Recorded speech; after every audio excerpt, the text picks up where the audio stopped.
In this electronic lab, we will be talking about the muscles in the fascial compartments of the thigh. بداية, the whole thigh is surrounded by a thick layer of deep fascia called fascia lata. The fascia lata is like a tight trouser. It surrounds the thigh and it divides the thigh bicepta into three compartments: anterior compartment, medial compartment, and here posterior compartment. On its lateral aspect here, the fascia lata is thickened to form this tract, the iliotibial tract. It's attached superiorly to iliac tubercle, and inferiorly here, it's attached to the lateral condyle of tibia. Now here, on the upper part of fascia lata, we have this large opening. This opening is called saphenous opening. It's located lateral to the pubic tubercle, and it's a large foramen. يعني طولها حوالي 3 سم وعرضها 1.5 سم.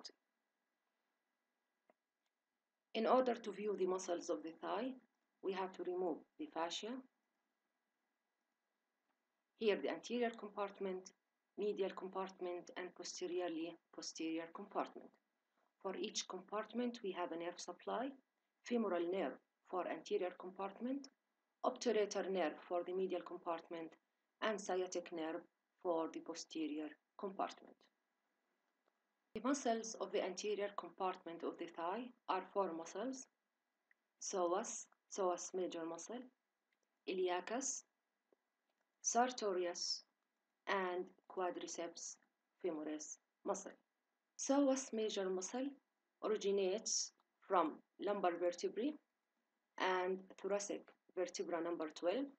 It originates here from the transverse processes, from the intervertebral discs, and from the sides of the bodies. It descends down and it's joined by another muscle, iliacus. Iliacus is attached here to iliac fossa. Both of these two muscles pass to the anterior compartment of the thigh and are inserted into lesser trochanter. Psoas muscle, iliacus, and as you can see, these two muscles unite to form this tendon, and they enter the anterior compartment of the thigh behind the inguinal ligament. So they pass in this gap between the hip bone and the inguinal ligament to be inserted into the lesser trochanter here. Lesser trochanter, and they extend also distally. The iliopsoas muscle passes anterior to the hip joint, so it causes flexion of the hip joint. And by the way, it's the main flexor of the hip joint. It flexes the thigh on the trunk, and if the thigh is fixed, it flexes the trunk on the thigh as in sitting up from lying down.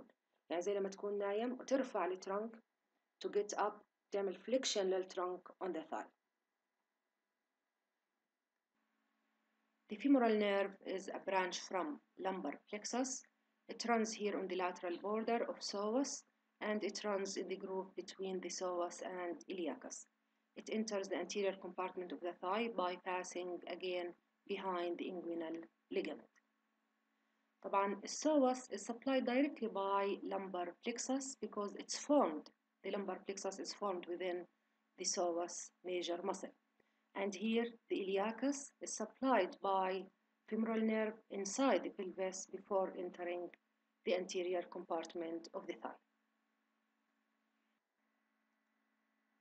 Next muscle, sartorius. The sartorius is the longest muscle in our body. وباي ذا واي راح نتعلم في اللور limb أرقام قياسية كتير. يعني the longest muscle is in the lower limb. The largest and the heaviest bone is the femur. The largest foramen is the obturator foramen. The largest sesamoid bone is the patella. The largest muscle, the largest nerve, كلهم هدول موجودين في lower limb. Back to our muscle. This muscle takes origin from here, from the anterior superior iliac spine, and it crosses medially in front of the hip joint. Then it crosses the knee joint to be inserted here into the upper medial surface of tibia. This area The upper medial surface of tibia has attachment of three muscles. It's called SGS area. The first S is for sartorius, and we have another two muscles. Here, SGS area, attachment of three muscles. The first one, the most anterior attachment, is for sartorius.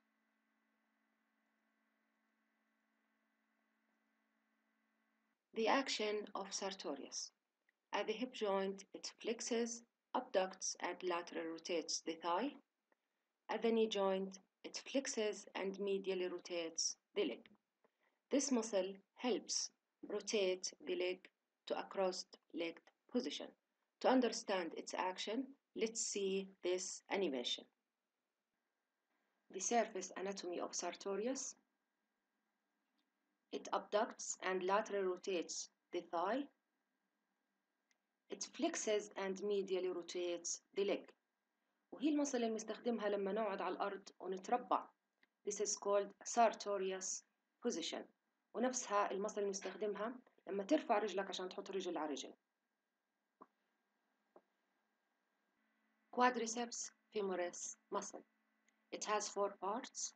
This part, the straight part, is called rectus femoris.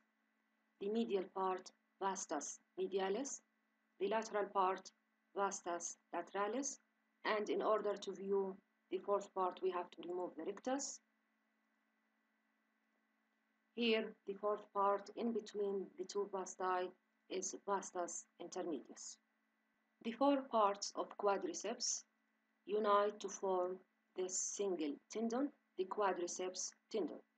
The quadriceps tendon is inserted into patella, and from patella, a ligament extends to be inserted into tibial tuberosity. This ligament is called patellar ligament. As you can see, here the tendon of quadriceps passes anterior to the knee joint, so the action of this muscle, extension of the knee joint. Rectus femoris. Rectus femoris runs straight between the hip bone and the patella, and that's why it's called rectus. Rectus باللاتيني يعني straight. It originates by two heads. This head is called straight head. Straight head. It's attached to the anterior inferior iliac spine. The other head is here. It's called reflected head, and it's attached to this area just above the acetabulum. Again, it's inserted into quadriceps tendon. طبعا this muscle crosses two joints.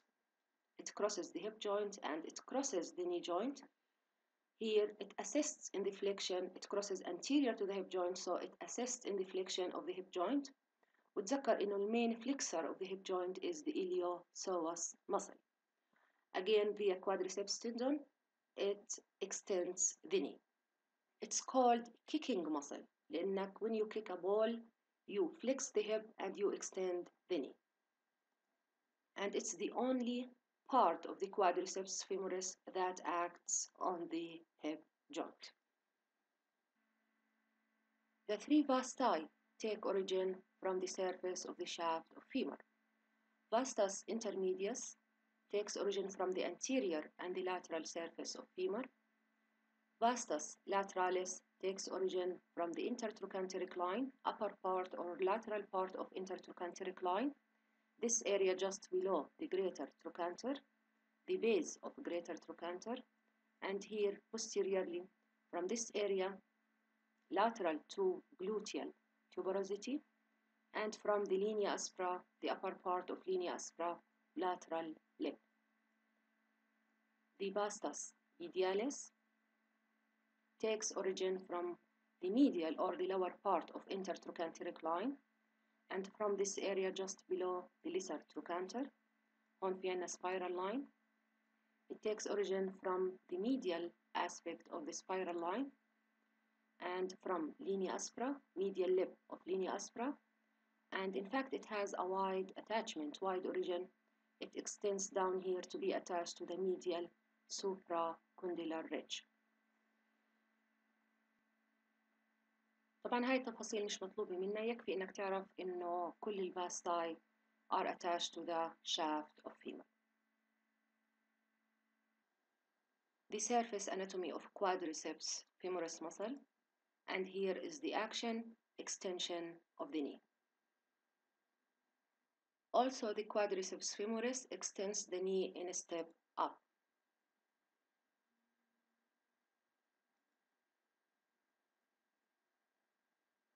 And the only part of the quadriceps femoris that acts on the hip joint is the rectus femoris. وبرضه في عنا هون معلومة مهمة related to the vastus medialis muscle. It has extra action rather than the extension of the knee. As you can see here, the lower fibers run almost horizontally and they function to hold the patella in position. Here is patella, and the patella is the largest sesamoid bone in our body. It's located within the quadriceps tendon, and it acts to strengthen this tendon and to make sure that our knees bend in the right direction. Here the patella articulates with this surface, with this groove in between the femoral condyles. This groove is called patellar groove or patellar surface. And in order for the patella to perform its function, it should here articulate with the anterior surface or with its patellar surface on the distal end of femur. And this is the function of the lower fibers of vastus medialis muscle. The lower fibers here run almost horizontal and they pull the patella medially in order to keep it articulating with its groove. عموما, when we get older, our knees will hurt so bad because our vastus medialis is no longer strong enough to hold the patella in the middle of the groove. It gets weaker and weaker over time, especially when we run. The patella starts to rub on the lateral condyle here instead of the patellar groove. And when you do flexion extension test for the patient, if you push the patella laterally, it hurts, but if you push it medially, all pain goes away. And the knee devices, the support knee devices, they have this concept. They hold the patella on the groove, making the pain go away. Now spotting for the muscles in the anterior compartment of the thigh: psoas, iliacus, sartorius, quadriceps femoris muscle. All these muscles are supplied by femoral nerve. The femoral nerve enters the anterior compartment of the thigh behind the inguinal ligament, and here it divides into anterior and posterior branches to supply the muscles of the anterior compartment. بدي إياكم تلاحظوا هون كيف الكوادريسبس surrounds the femur. Here is vastus lateralis, and here is vastus medialis. So it's almost completely surrounding the femur.